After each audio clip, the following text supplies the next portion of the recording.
Ricky was many things to a lot of us. I think we're going to see this today by just people coming and speaking about him in different forms and showing different sides of him. I just want to speak about something that didn't sit well with me.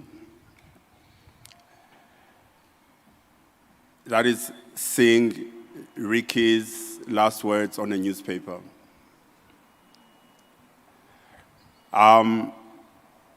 In our country today, more than anywhere else in the world, when you are an artist, you are expected to be perfect. Doesn't matter the background, it doesn't matter where you come from. People expect you to speak well. Doesn't matter what school you go to or you went to. They expect you to be well put together. They expect you to dress well. They expect you to just have life figured out. And I'd say things gotten worse post-freedom, when most of us as black people started owning space. Things got worse. I think the energy changed even more. We started hating each other more. We started pulling each other down more. I mean, why was something as delicate and special as Ricky's last words on a newspaper written by a black man? Why are we embarrassing ourselves so much? Why are we not, at this point, building ourselves as black people and making sure that we slowly become the generation that we've always wanted to be?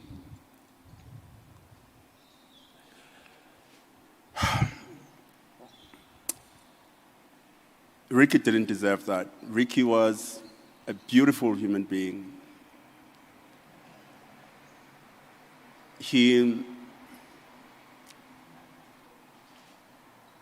Everywhere he went, he spread love. It's like he knew and understood each and every individual. He knew what to give you. He knew what to say to you to leave you feel good.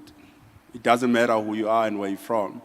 Ricky knew exactly how to lift your spirits, and yet he was dealing with so much personally. So in November, after a night out with Ricky and some few friends, early in the morning I woke up and I got a message. I had a message from Ricky. He was like, "OG, I'm sorry to do this to you, but I need to talk to you. I'm going through so much. I don't want to let people down. Can we please meet?" And I was like, this guy, last night he was the life of the party. You know, I didn't see anything. And I was like, okay, cool, Ricky, let's meet. When do you have time? He was on his way to Polokwane. He's like, no, I have a show. I'll come back, I'll call you, which he never did. 2 days later, I'm like, yo, Ricky, when can we meet? No response. Meet him at gigs, life of the party. Yo, man, when can we meet? And then I realized that Ricky actually didn't want to meet. He just wanted to let me know where he was, how he was feeling. Ricky knew that there's nothing I can do for him. Ricky had his own relationship with God. They spoke to each other. He knew everything about himself, and he knew everything he was doing.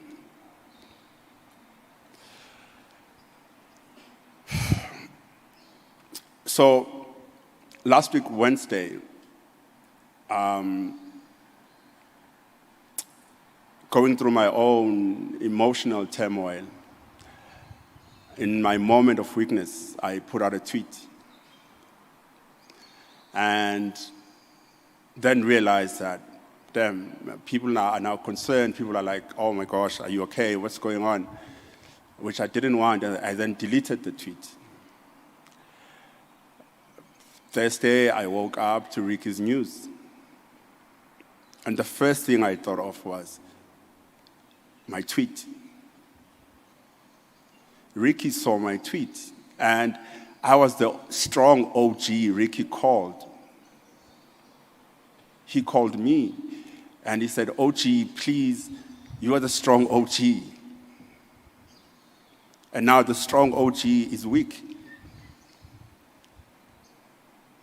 And I could not take Ricky's death right. I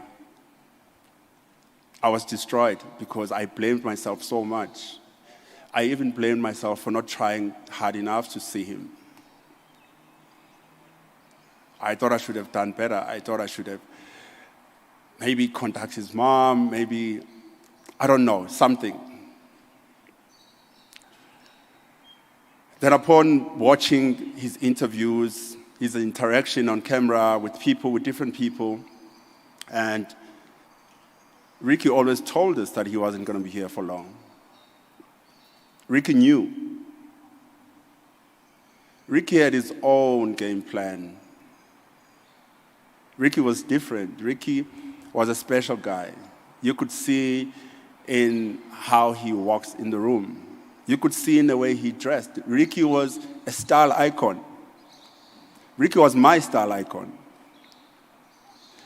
You know, when I want to put effort and dress up, and I'm kind of like scared to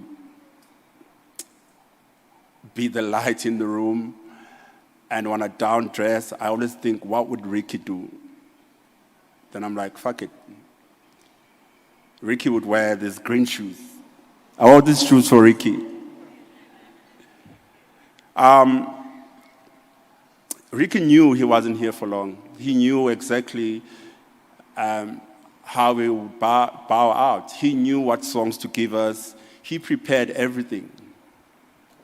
So what I want to say to you guys, his fans, to his family, to his friends, to his wife Bianca and the kids, to the family, Mama, I want to say Ricky knew what he was doing, and his time came, and he left when he was supposed to leave. We must celebrate him because he left us with so much to celebrate. He left us with so much to build on. He's free now. This is not a loss. It's not a goodbye. We need to just celebrate him continuously because God always restores. In his own words,